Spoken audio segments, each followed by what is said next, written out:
And here we go, chapter 2 of our middle game course here. Again, this is a middle game strategy for intermediate players. And we are off for the first aspect here that we're going to be zooming in on, and that is the pawn structure.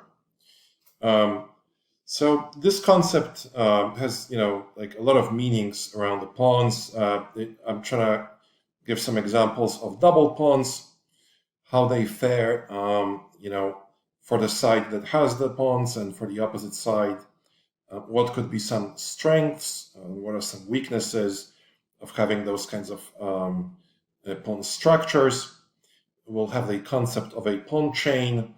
When I was much younger, I would read this book by Nimzowicz, Aaron Nimzowicz. He was like a player from the 19th century, and he introduced a lot of concepts around the pawn structure. So there's just so many different openings we're going to be delving into. Let us start with some first set of examples here. E4. Yeah, so just to kind of give you an idea of how quickly the pawn structure may become very unusual. Here is one opening which kind of immediately poses these kinds of challenges that we're going to try to address. So there's this move knight f6. Okay, it's not the main line. It doesn't matter though. For our consideration here, the key is what happens here. White is just going to be capturing that, of course, because black is voluntarily doubling his pawns. Now, both moves are actually totally playable. I've tried GF a couple times with black with decent results. There's also EF, considered very, very solid. Black will be, heavily protecting his own king, and then maybe even try to compete for the center in this kind of fashion.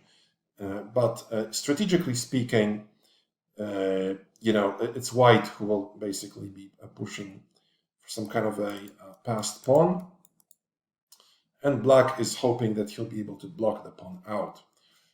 So maybe against a super tactical player, a player here with black could choose this kind of a line just to kind of annoy them a little bit.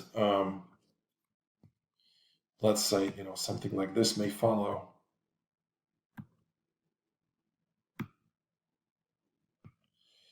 And, it doesn't have to be easy for white to strive for an advantage. But a good strategy is to trade pieces. So this is a middle game position with unusual pawn structure. If this pawn was here, we would be calling this some kind of a mainline Caro-Kann Scandinavian kind of position. But yeah, as is here, so very solid. Black's pluses include control over these central squares, and but white does have 4 against 3. If white manages to trade a few pieces, he should have some good chances to push for some kind of an advantage, which will promise them a passer. That's how white can basically proceed. The other option here was gf6, so another example. This time a key thing is that black is really kind of causing a lot of disruption here, because now he has 3 pawn islands.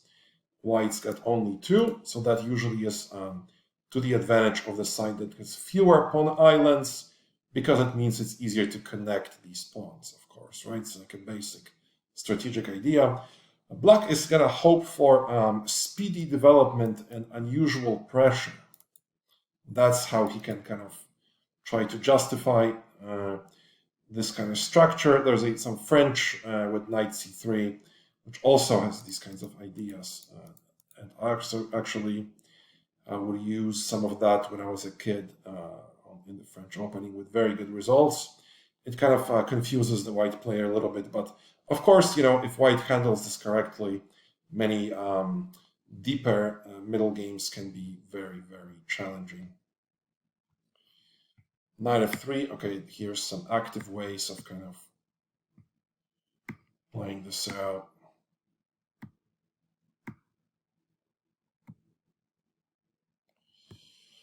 And, you know, again, okay, normal kind of position. White, you know, slightly better, but some players, you know, certainly love this kind of play here. I think it's just easier to attack on the white side, okay. But maybe there's some better ways to play. I think rook g8 could also be a move here. So very kind of dynamic play. Black really wants this semi-open file in exchange for this pawn structure. Now a set of examples with the move c5. We do have a dragon game there with d6, and here just a very kind of brief overview in this Rossolimo. Okay, so Carlsen actually likes this with black quite a bit. He also plays this with white. Okay, you know, it's very kind of a popular opening. Okay, so here's, you know, an example where very interesting, unusual pawn structures will be formed, and the more unusual, let's say, you know, the more experience you need to be able to handle those kinds of positions accurately. So here, you know, there's actually, I think, a few more moves than just these g6 and e6. But those are the ones that we will be considering here. And g6, for instance.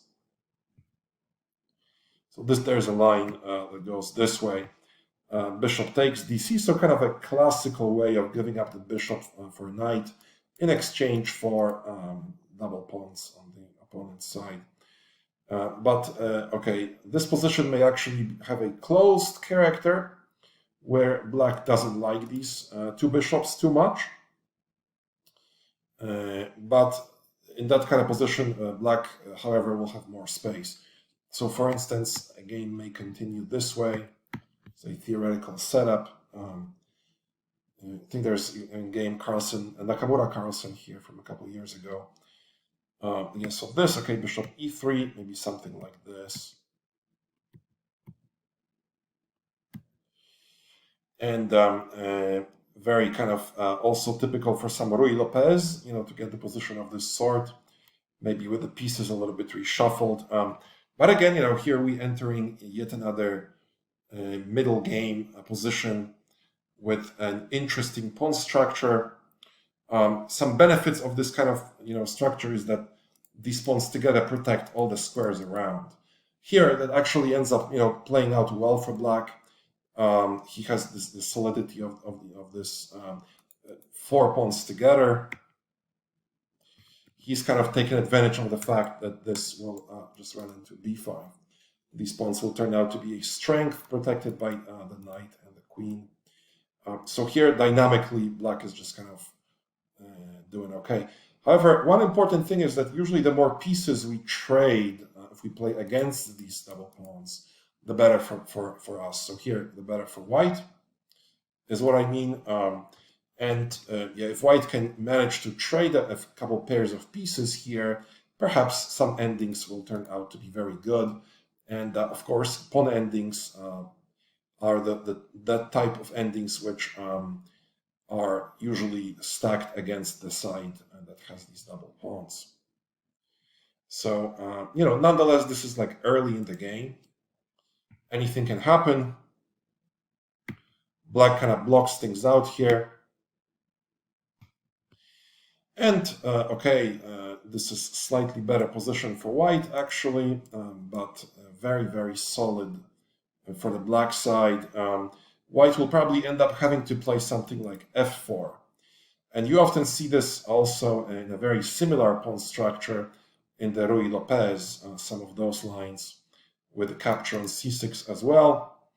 Yeah, it has very, very kind of a similar dynamics to this position.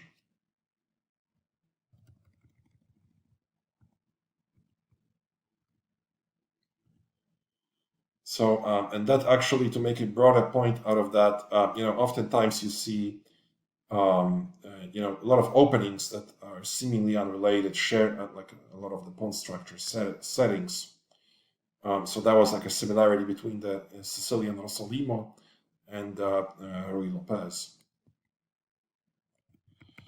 Here, another example, e6. I believe no, actually, this is not with the. We have a game Paragua Lushangle, but later that's in the Dragon. Actually, we're also gonna go there in just a second.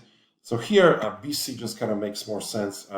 Yeah, this like illogical, combined with e6, the pawn should go here so the bishop can come out. So of course, BC is the way to go. Yeah, now, okay, even stranger, this pawn setting. This one of the lines, I never really touched this one either color. But because, there's actually like a way here for white to, I think, get like a normal position of this sort.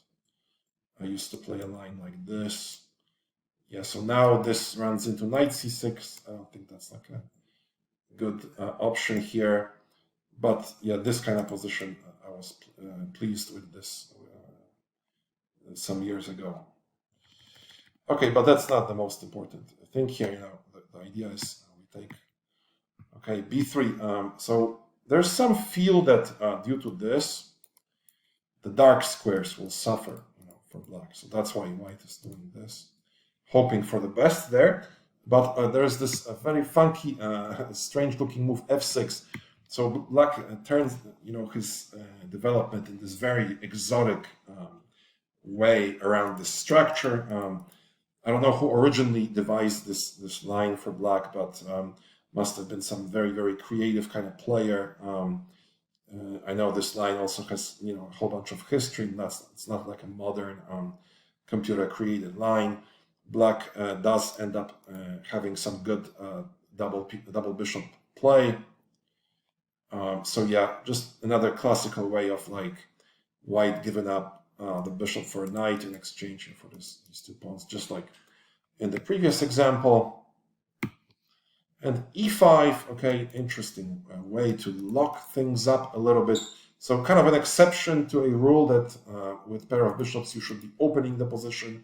Here, black is strategically putting up a pawn chain resistance against this bishop. So also very typical play here, however, still in the opening stage, so not fully relevant to the course, but we are entering slowly but surely, we are getting ourselves into a position from the middle game.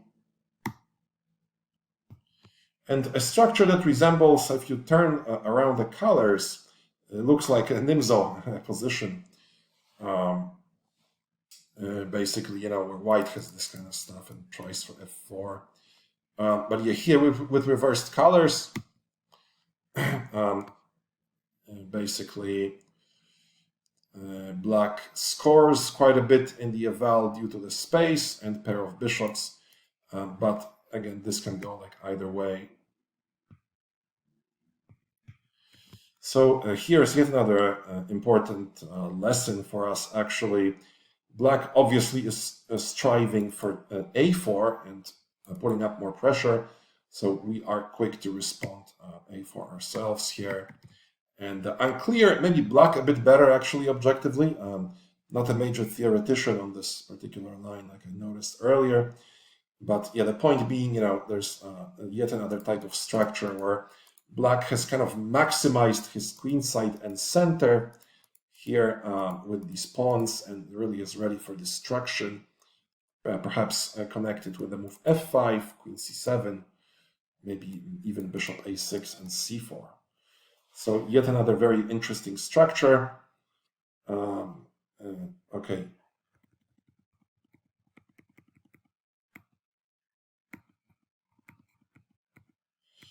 And now we enter this other option, okay, d6, where we have a very interesting game.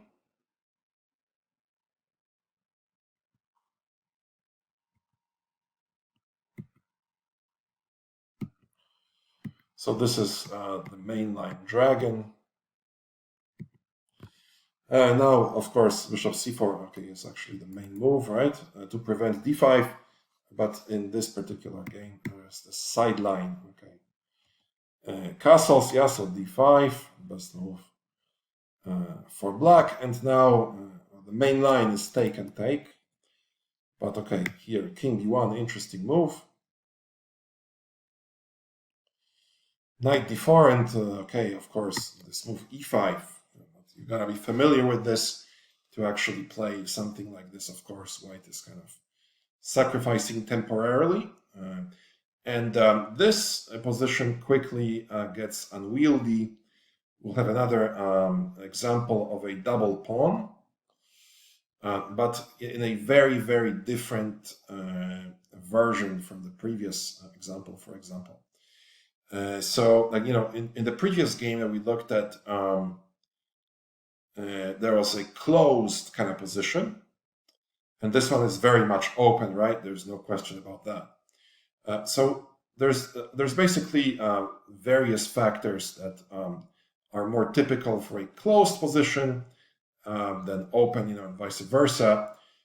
Here, the key will be open files, you know, bishop play, rook play, and things like that on these open files and diagonals created by all these, you know, pawn exchanges. So knight f5 captures ef6. Yeah, so bishop f6 yeah, just basically ends up getting the wrong version of this. Yeah, now white will benefit tremendously from not only better structure, but also pair of bishops. So it's not like the previous examples. Here it's like white's got everything, you know, to play this middle game successfully. That's why there's plus 1.8 eval. So of course, ef6 is the exclam. This, yeah, another option, this move, yeah, queen takes. Yeah, but this just dramatically different ideas here. And yeah, very, very kind of unclear position. And this actually a classical example of this balance, again, of the trade, you know, two bishops, but double pawns.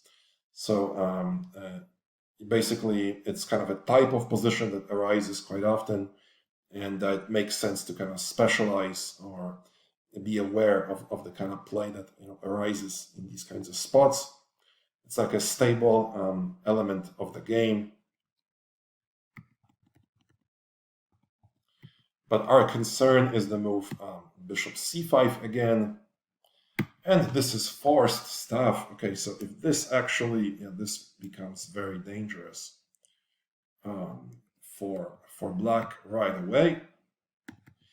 The whole point is that there is this move d4, and bishop f8 is forced because, yeah, this again ends up giving black the right combo here. You know, actually, there will be a pretty cool case, even though it's technically an ending. But the reason why, you know, is minus 0.6 in a seemingly equal position is that these double pawns are way, way stronger than these. And the reason being that they're, you know, protected here together in a single cohort, whereas these two pawns are separate. They are isolated from this body here. If this guy was here on b2, that would be probably closer to like a fully equal position than this one. So this is, you know, just bad ending for white. But of course, white just grabs this, and now a very sharp middle game ensues. Yeah, this is one move. I think there's some other options here as well. No, actually, this is not an option. Yeah, black just ends up, oh, sorry. Black ends up like bowling it completely. Yeah, so here is like a beautiful compensation. It's one pawn, you know, for an exchange that can be not enough. And so, of course, this position is just totally lost. Basically, if we just kind of take a look at these bishops, the openness of this position for these two monsters, the space brought about by these two pieces together, and then on the white side, there's just a complete lack of coordination between these lagging pieces. So, in this kind of a case, basically it becomes about other factors, and then these double pawns, these double pawns are just not the most important here. So in a position of this sort, basically white's only hope is to trade like a whole bunch of pieces and hope for some kind of a deeper ending, surviving the upcoming storm, and then maybe taking it from there. That's how I would see it. But okay, let us get back to some real stuff here. And that is the move knight b5. And now this, bishop h6, basically theoretical stuff, very logical move, preparing all sorts of jumps with the knight. Two options, f4 was played in this game. Queen d4, okay, is another option. Very tactical. I don't think like this is so great. Now white is up a pawn, and I don't think there's like tremendous opportunities here for black. So no compensation, right? White just grabs this weak pawn, one of the two double pawns, and uses that to his advantage. So here, okay, bishop h6.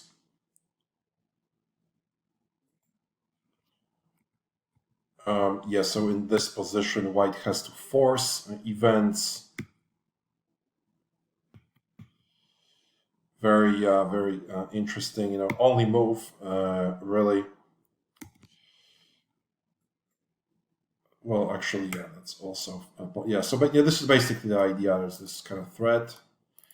White has nothing better to do than allow this. And this is just a perpetual. So just to kind of this, all right, so queen f5. And now similar stuff. I don't think black can try this position. I'm not actually sure what this is, but drawish, but probably white will be the one who tries something here, I think, because it's just too quixotic to imagine that these pieces can together, like cause much damage. Probably c3 is enough to hold this. So that's basically why black can do this and just force this draw. So pretty cool example, but again, f4 is our concern. And now, so it's like a sneaky way to sack a pawn to catch a tempo, not allowing this now. Because this is lost for black. He has to go back, and now basically pure tactics is the most important consideration. Very sort of a forced play here. And a mistake made by white. To keep balance, this was necessary. He misses some tactical shots to come here, but a very, very tough position. And actually, this should be the opposite, actually. It was 0-1. Okay. So here, basically, this rook e1, which looks fine, but runs into this very unpleasant move, which takes advantage of the knight kind of being trapped. Essentially, the knight has no move without being captured. Got 6 possible options, but all of them get eaten down here. So white has to come up with this exotic stuff, just to like try to deflect the queen. Okay, but now, of course, easy stuff.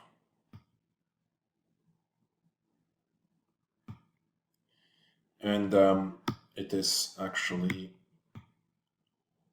black who gets very, very comfortable position with this very nice move. Tactical shots. And now again, we have this kind of example where like he ends up winning the game later on.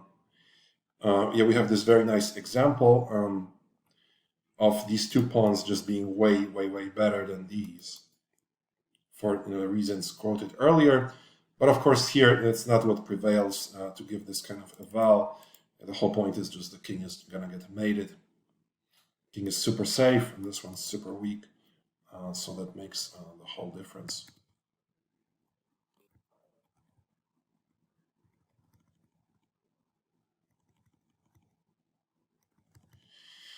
And we also have some example here. Okay, so actually these will be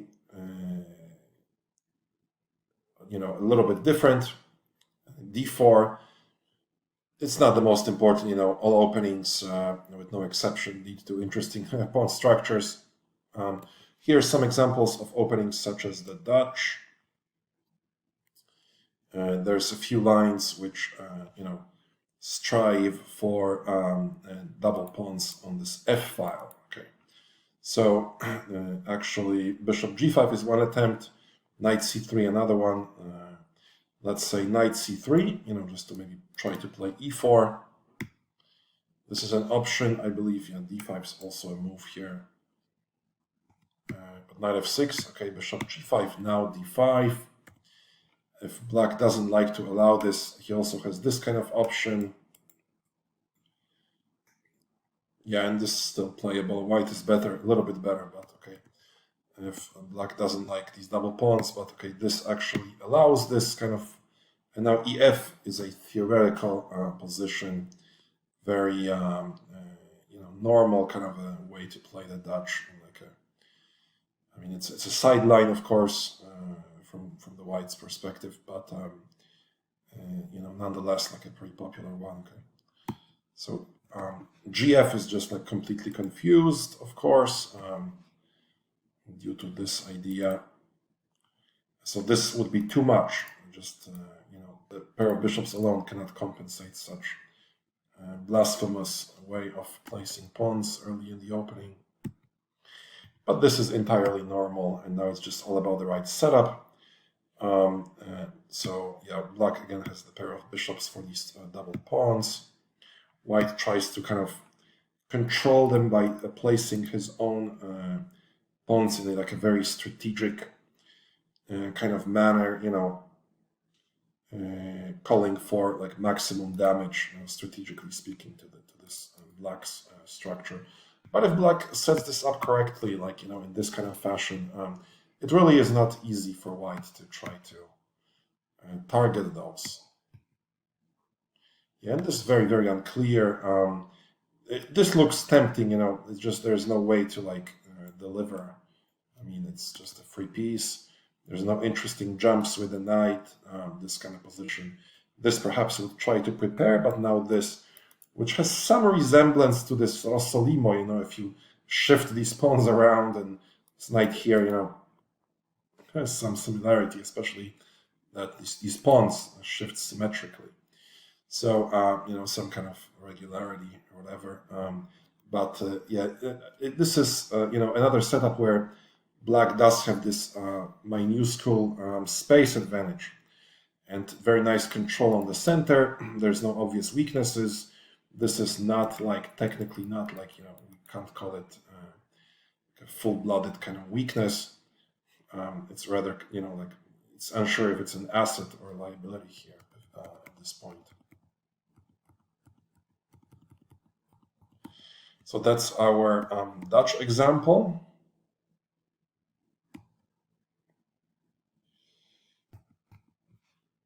Also bishop G5, yeah, kind of hoping for knight F6.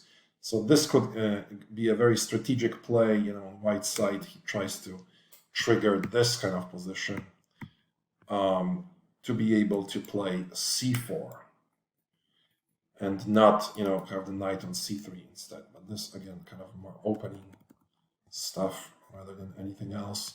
And black has some, this actually is like not so great, because now c4, yeah, and this is the right kind of version of this stuff.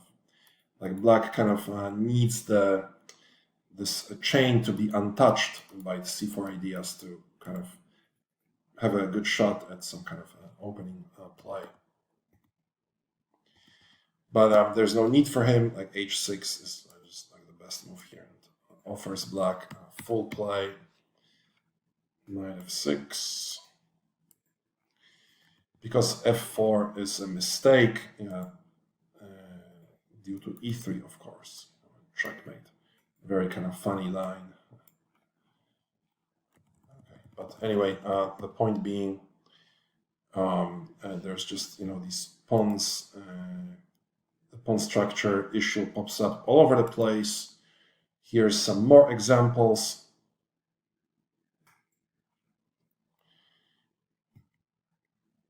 This kind of line, the Trumpovsky. So bishop f6. Now two options, both are playable. This is one, where white will be trying to set up play against the central and queenside pawns in this way. Maybe with a very small kind of an advantage due to this misplacement. But black also has his usual attributes. Yeah, and this is not an easy position to win by any means. It's basically game. One possible incarnation of this trade that we've been covering so deeply.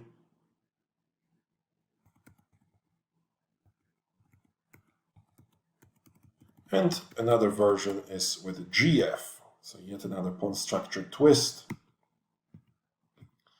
And white will try to explore in a similar way. Yeah, very unclear. This like this is soft. I don't think it leads to anything major. This is an interesting option. So this maybe queen d7. Yeah, so this is very unclear, but equalish, position like black also actually often enough will have play down this file.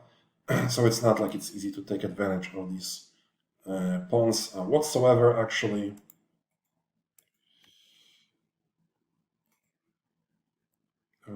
Let's see.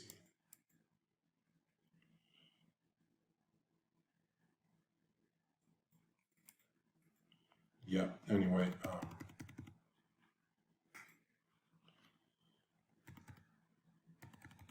Back here, now we have some more games to cover. So we are now away from knight f6 here. Sorry, from the Trumpovsky, but we try now to look at yet another opening, and that being the King's Indian.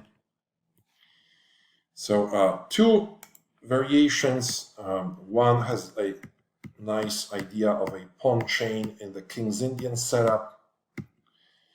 This is basically a very aggressive line that has all sorts of very formidable pawn structures on both sides. It's nice to take a look at these kinds of positions.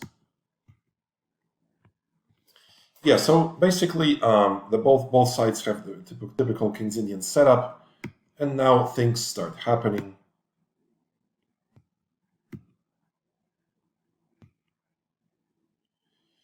Very aggressive pawn play. So this is no longer about any sort of double pawns. Basically, it's just like the pawns are, like scattered all around the place. They put a lot of pressure on the central squares, and a position full of pieces. There's actually a ton of different aspects to this game that we could talk about. But the way we structure these chapters here actually is kind of allows one at a time, so to speak. Okay, so again, with these pawn trades, the character of the position changes dramatically. White has a lot of compensation. Now another concept. So this is very much a middle game position, and we have a pawn sacrifice. So that's one concept because this pawn is gone. And then another concept is this passer. So the passer obtained at the cost of blood here by white,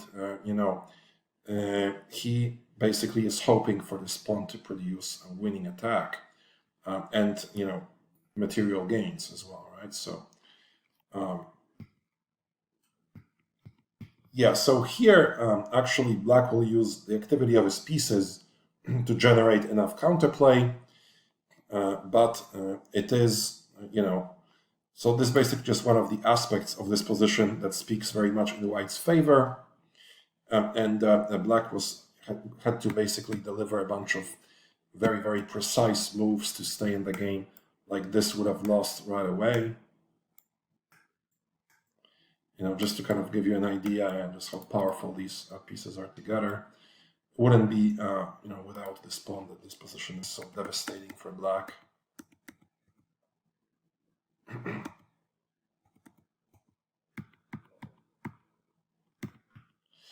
But black somehow keeps the balance. I don't think this is a move, because queen d5, of course. But simple, okay, this, and now white probably thought he was winning with this nice move. So yeah, the pawn structure, with this very, very advanced pawn in a middle game creates these deadly threats. Like this basically would have been a disaster for black. But precise defense, very, kind of keeping things in perspective.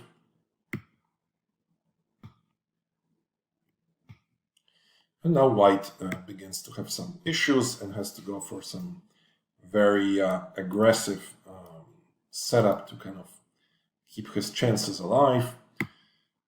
And the sack now materially even is not too bad for black. Yeah, so black defends correctly and gets himself into basically both-sided position all of a sudden. Okay. So we had structural fights, strategically speaking, and actually King's Indian is an opening which has a ton of those. You see these the tension in the center. It take on so many forms. It's just such a rich opening. And we have our final example in this chapter, and that is this G3 King's Indian, where we have yet another typical structure and a very interesting tension between openings like the Marocci in the Sicilian, and some kind of Sicilian setup really kind of screams out of this position. Now it's important to note that this is not a move. Oh yeah, because of this. So these positions are much worse. Ooh, I don't know what bishop h6 there was, but yeah, this should be enough to guarantee white a nice play. I don't think I want to do this, but okay, yeah. So he manages to defend. So it's not like white can do anything there. Stays up a pawn. Okay. But yeah, those are not real options because of knight d5, bishop d2. So rook b8, bishop d2. And just equalizing. Just putting some good resistance. Maybe not fully equalizing just yet. Yeah, so normal position that starts as a King's Indian, starts with d4. But due to some pawn magic, it becomes like a Sicilian Marocci structure. And equal position, yeah. So basically, in this chapter, we explored the various roles that pawns play in middle games, and I gave multiple examples of very, very many openings where this becomes an issue very fast. So it's important to plan early. As you choose the opening, you need to understand the arising pawn structures. Thank you, and I will be off for the next chapter.